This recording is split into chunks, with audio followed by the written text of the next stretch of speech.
그 출판기념회를 야인 시절에는 한 번도 하신 적이 없으십니까? 제가 지금 생각을 해보고 있는데요. 그 통상의 다른 정치인들도 야인 시절에 많이 하지 않나요?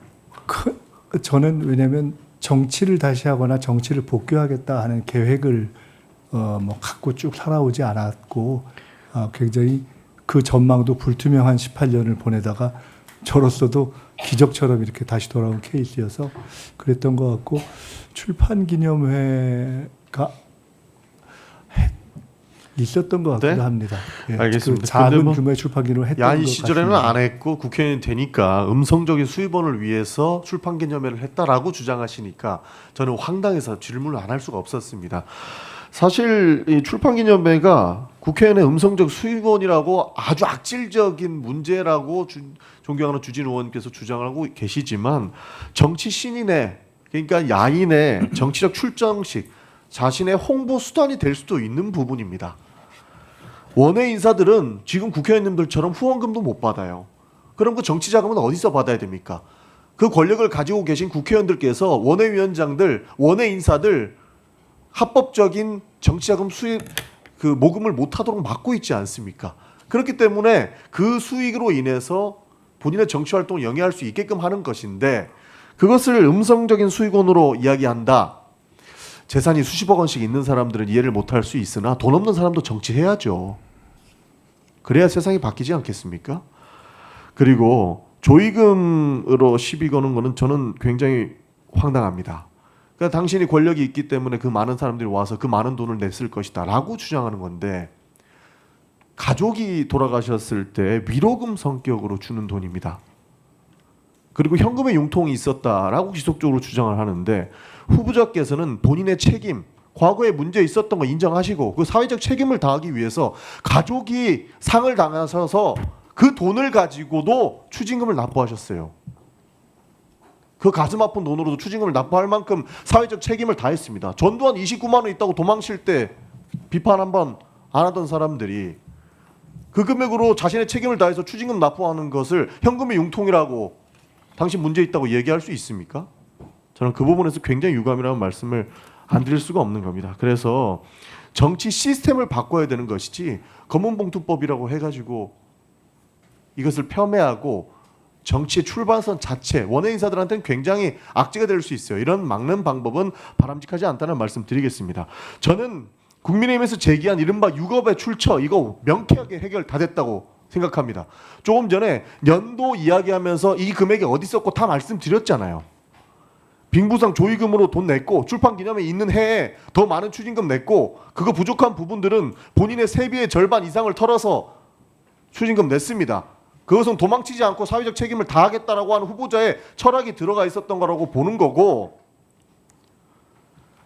뭐 교회 현금 왜 이렇게 돈 많이 냈냐 하는데 그 돈을 낼 수 있게끔 도와주신 것도 하나님이라고 하는 본인의 종교적 철학 때문에 돈 낸 겁니다.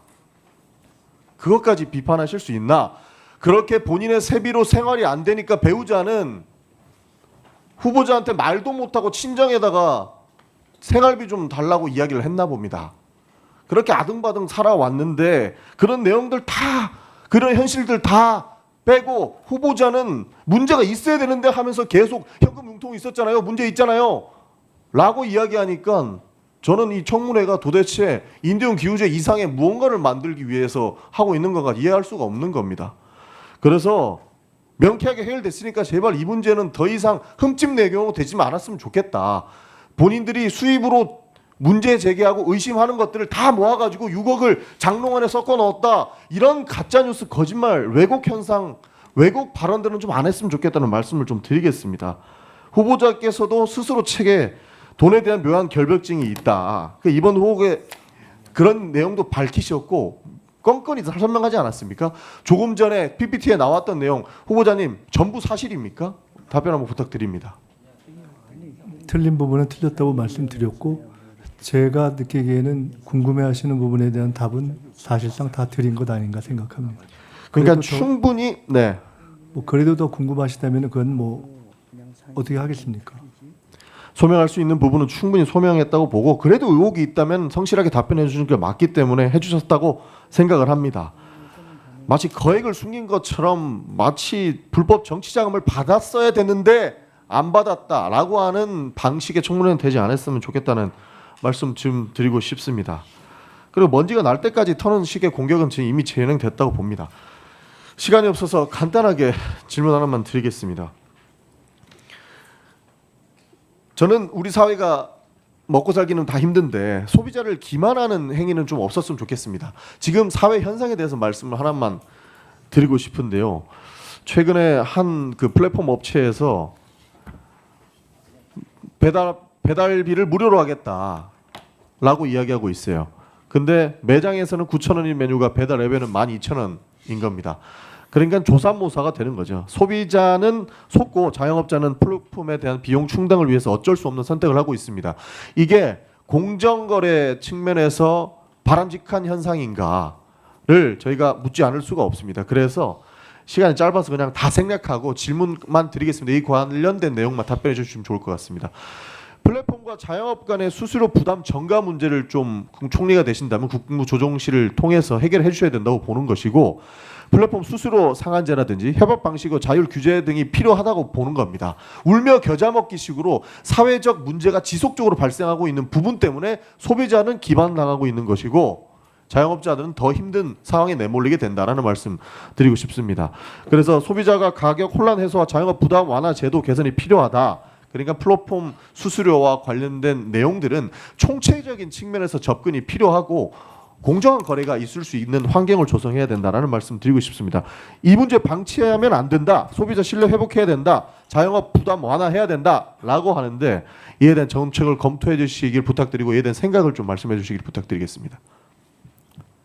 플랫폼 문제는 얼마 전에 청문회 관련한 정책 학습을 하는 과정에서도 물가와 연동해서 조사를 하고 토의를 하는 과정에서 예를 들어 음식 배달과 관련해서 실제로 배달이 아닌 픽업의 경우에조차도 수수료를 부과하는 방식으로 가는 것이 굉장히 본말이 전도됐다라는 지적을 한 바가 있고 이후로도 계속 살펴볼 생각입니다.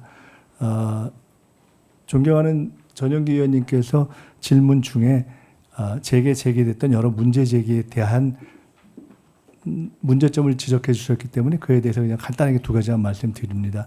비록 제 문제를 거론하는 과정에서 청문회에서 논의가 됐지만 정책을 하는 국회의원의 한 사람으로서 이런 일이 있다고 해서 일반 국민 모두에게 적용될 수 있는 영향을 미칠 수 있는 축의금과 조의금 전체를 문제 삼거나 또는 신고하는 방법을 섣부르게 제기하거나 또는 정치에 있어서의 신인들의 활동을 제약하거나 또는 헌법적 제약으로 비춰질 수 있는 출판 기념회 그 자체를 액수의 투명화라는 접근법을 취하지 않고 전체를 죄악시하는 접근법은 저는 개인적으로 적절치 않다고 봅니다. 끝으로 제가 저의 진실성을 입증하는 데 있어서 공정하게 만약에 다루어진다면 제게 문제를 제기하는 분들의 경우에도 적어도 이미 아닌 것이 명료하게 된 6억을 쟁여놓고 현금으로 썼다라는 방식으로 문제를 제기해 왔던 것에 대해서는 적어도 제게 요청했던 사과 정도는 하거나 해명을 하고 후속 질문을 하시는 것이 적정하지 않는가라는 소회를 갖고 있다는 말씀도 드리겠습니다.